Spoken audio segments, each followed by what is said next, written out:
Let's turn our attention to an important element of marketing, branding.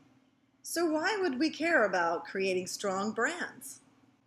We care because a strong brand adds significant value and profits as a result of the benefits derived from the name. So what are the brand assets? Strong brands create brand loyalty. Loyal customers not only continue patronizing their preferred brand, but they also represent the most profitable customers. Strong brands make an emotional connection with their customers. This connection generates loyalty. Strong brands have high brand awareness. Consumers are less likely to buy a brand they've never heard of. Brand extensions are more easily launched when tied to a strong brand. Consumers are also likely to pay premium prices when the brand involved has a really strong reputation. For example, customers are willing to pay a higher market price for an iPad or an iPhone just because of the brand reputation. What's your brand persona? An important aspect of business is understanding and building a brand persona. It's more than just the look and feel of a website or the logo. Just like you are much more than the clothes you wear.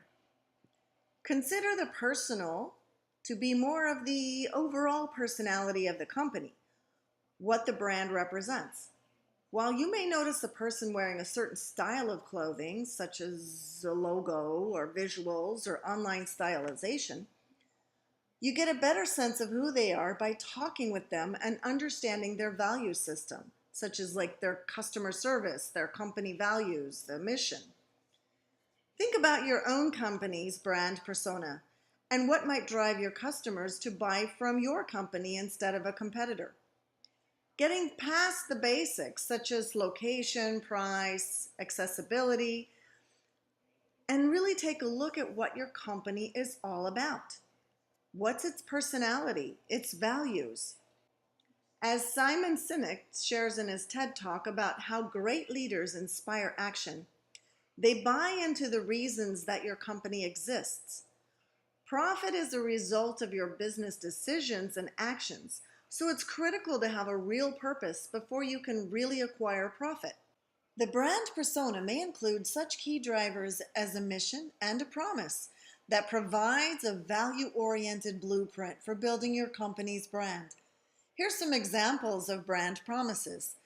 As you read them, consider your own company's brand promise. Does it emulate what your company is really all about? Or maybe it needs some updating or some insight, some additional effort to really connect the brand with the personality or persona that you want to portray. The best brands are built on great stories. That comes to us from Ian Roden, Chief Marketing Officer of the Virgin Group. Storytelling has existed since the beginning of time. This was how traditions, cultures, and memories were passed on from one generation to the next. It contained the foundation or the blueprint of how to do daily tasks and learn or remember bits of information. Think of like singing the ABC song. A company's brand is also built on a foundation that goes beyond the content or the copy written on the blogs or the brochures. You're more than your promotional materials. The brand story comes from the history of a company, but it also comes from what the consumer may believe about the brand or what the brand is associated with. In addition to the colors and the logos and the style, your brand contains the stories that have been told since the beginning of your company's existence and gets reflected back to the buyer. Your brand's story. The storytelling begins when the potential buyer first comes into contact with a company, like the website, the blog, the logo, any digital media. Considering your own company, what management decisions might you make when you consider the following questions? What's your brand story? What's its history? How did it develop? How is your brand's history relevant to today's buyer? How can you make your brand story more meaningful? What is the story of your buyer? How does your brand play a role in your buyer's story? How can you influence your buyer's story? Think about the images evoked when you see a brand.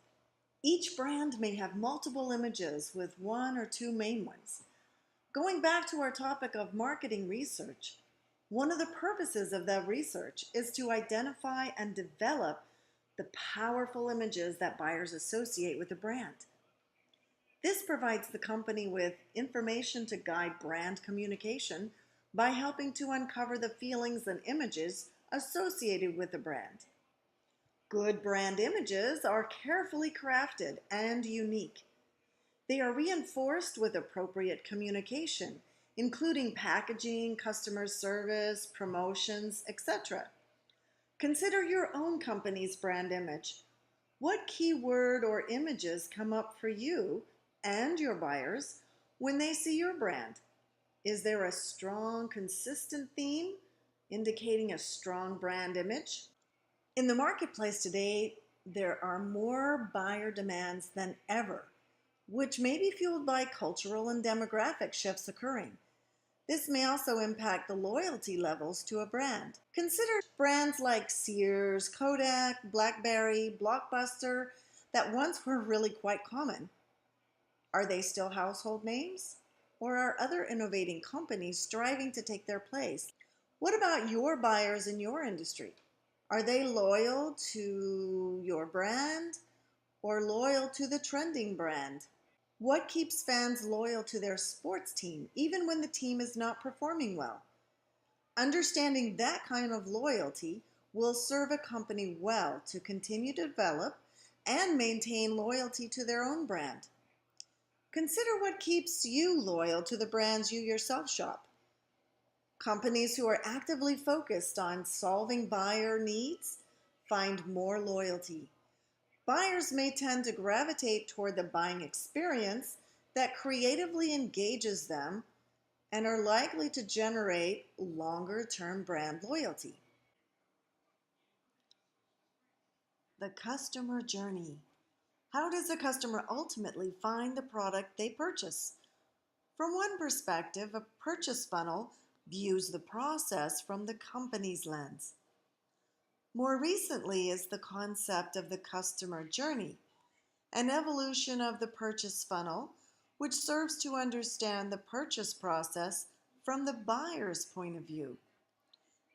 How they arrive at purchase decisions may look considerably different than the basic funnel. The journey may be a non-linear path with interwoven branches. In particular, with the increase in mobile commerce and digital media, there are even more options to the journey than ever before.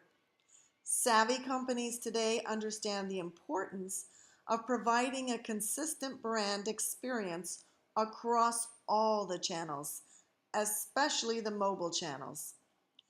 Think of the GPS systems that support your drive to a destination. It provides a variety of options and support along the way, from a less involved route image to a voice that narrates every turn, merge, and distance, including every name of the road. One can choose to avoid highways, tolls, or traffic, and usually there will be multiple routes to take to reach a destination. In addition, there are features to find gas, food, and lodging along the way.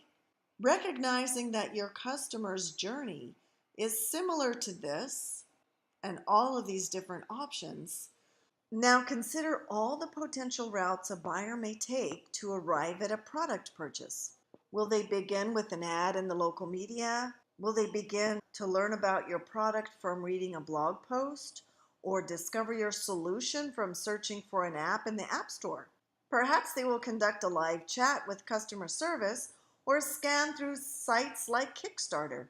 All these options to the buyer route should be considered, especially the more segmentation is applied to a market. Now think about your own industry and company. How does your brand fit into multi-channel marketing? A business can also leverage a strong brand by entering another market with a co-branding strategy. Co-branding takes advantage of the potential synergy of the two brands. For example, Arm & Hammer and OxyClean co-branded a new detergent, and according to their claims, performs well on heavily soiled clothing by removing stains and removing bad odor. Strategic partnerships can be an effective method for building business, increasing brand awareness, or entering new markets. One example is GoPro and Red Bull, co-branding to capitalize on the overlapping market segments and ultimately reaching a wider audience. GoPro camera technology is allowing us to complement the programming by delivering new athlete perspectives that have never been seen before, said Sean Eggert, Red Bull's Director of Sports Marketing. The collaboration allows exclusive GoPro content to enhance both companies' growth. How much does your brand enhance or decrease the value of your product? That's a tough but necessary question to ask, especially when developing a new product. The branding may add potential value to a product when the brand is well recognized and has a positive association from the buyer's perspective. This concept is referred to as brand equity. Understanding and developing the equity in a brand, even though intangible, is an asset that can impact the revenue of a company. Brands associated to negative word of mouth driven by customer dissatisfaction are a liability to the company. Product or service failure creates an image of low quality. Brand equity can be assessed by evaluating the differences between brand assets and brand liabilities. Building brand equity requires a lot of effort, but once it's been achieved, it can be employed to extend the company product line.